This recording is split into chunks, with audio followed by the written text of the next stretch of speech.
Gente, vamos seguir aqui como de primeira, vamos falar de mercado da bola agora, porque se o Botafogo ainda está vivendo um sonho aí em 2024, ainda quer mais um título, o rival Flamengo já está pensando no ano que vem, agora sob nova gestão, com a eleição do BAP, e está atrás de um reforço que é do Palmeiras, mas não é jogador, não. Aliás, o reforço da base é pior do que jogador, porque é um dos grandes responsáveis por esse sucesso da base do Palmeiras, né?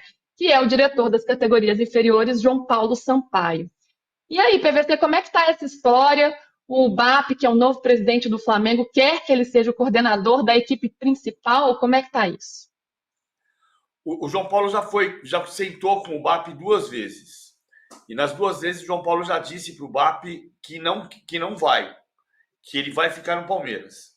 Acontece que o José Boto, o novo diretor esportivo do Flamengo, que não é oficial, hein? Até ontem perguntei para o presidente BAP se está confirmada a contratação do José Boto. Ele disse não, mas tá.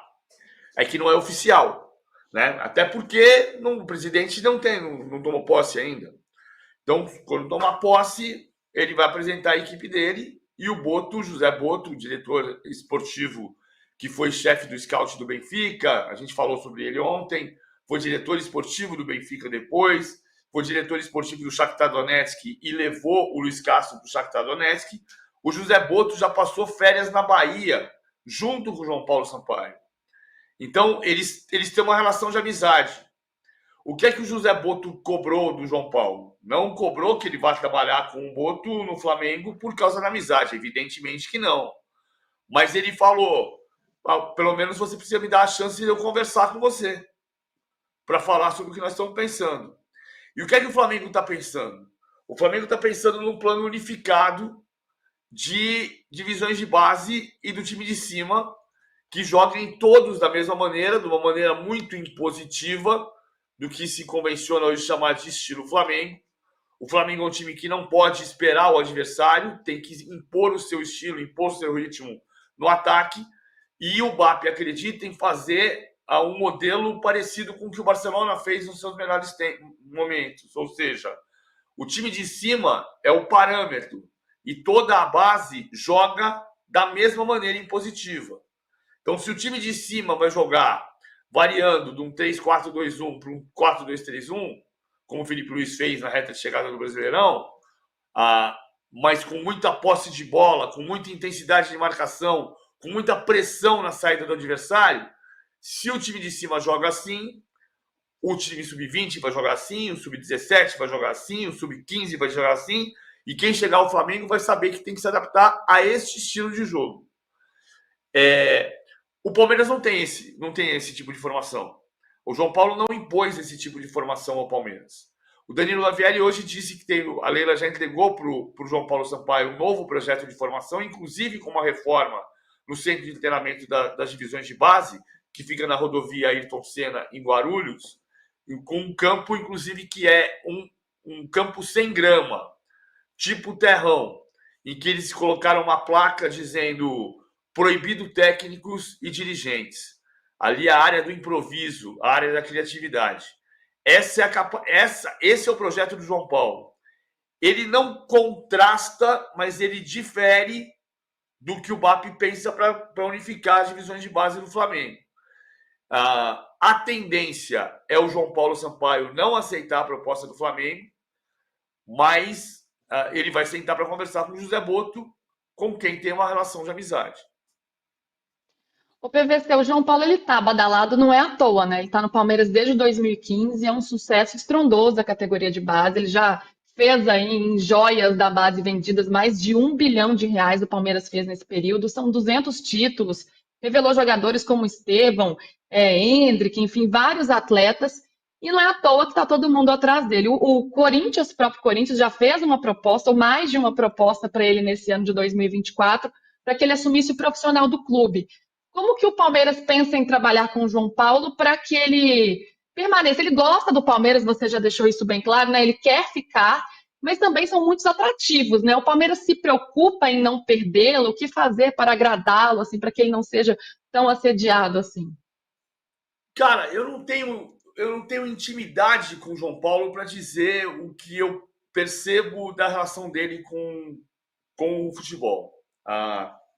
João Paulo é baiano, o João Paulo é aluno de um grande diretor esportivo da base do passado, do Bahia e do Vitória, que formou gerações de grandes jogadores, primeiro no Bahia, a geração do Bobô, que veio da Catuense, veio de Alagoinhas, não foi base do Bahia, mas a geração do título de 88 do Bahia e depois a sequência de Charles, foi muito formada pelo Newton Mota. Newton Mota, deixa eu fazer um parêntese aqui, tem uma série de acusações ao Newton Mota no decorrer da sua carreira, mas o talento para descobrir e formar jogadores nunca se negou ao Newton Mota. O João Paulo é um bom aluno do Newton Mota, no sentido de aprender a captar jogadores, a descobrir jogadores, a perceber talentos e lapidar esses talentos. Diferentemente do Newton Mota, ninguém nunca acusou o João Paulo Sampaio de nada. Nada. Nada. Então, ele é um bom aluno na descoberta de talentos. No ano passado, quando houve a proposta do Corinthians, Luísa, o João Paulo falou uma coisa que era muito forte da percepção dele, da vida dele. Ele falou, cara, importante, vou falar com cuidado para não parecer que ele não tem ambição. Ao contrário, ele tem muita ambição. Mas ele sabe que o trabalho mais brilhante dele é lapidar jogadores, é lapidar talentos. Ele fala, cara, eu tô tão bem, tô tão feliz com o trabalho, feliz com a minha vida, eu posso sentar num lugar, no restaurante, comer um negócio e ninguém vem me perguntar se eu vou contratar o jogador para fulano, para ciclano. Tem uma felicidade tão grande. Então, naquele momento, um ano atrás, o João Paulo não estava seduzido pelo fato de ganhar dinheiro como diretor executivo de um clube do tamanho do Corinthians. Embora ele saiba que uma hora isso pode acontecer para ele, mas ele está com o projeto de vida dele muito sedimentado. Ele frequenta muito um restaurante de um amigo dele, baiano, que é o Valmir, que fica no bairro da Lapa, em São Paulo, e tem uma vida absolutamente... O cotidiano dele é de uma vida simples, voltada para a descoberta e para a lapidação de grandes talentos. E ele está feliz com esse projeto. O que não significa que ele não possa mudar de projeto daqui a pouco. Mas o fato de estar feliz, para ele, é muito importante. E do lado do Palmeiras, PVC, o Palmeiras pensa num plano de carreira diferente para o João Paulo, ele de repente assumir o profissional, caso, não dizendo que vai haver uma mudança em breve, mas pensando aí num futuro mesmo, numa transição de carreira? A Leila tem mais 3 anos de mandato. O objetivo da Leila não é demitir o Anderson Barros. Eu acho que o ponto está em entender onde está o teto para o trabalho do João Paulo. Porque o teto para o trabalho da base do Palmeiras não chegou.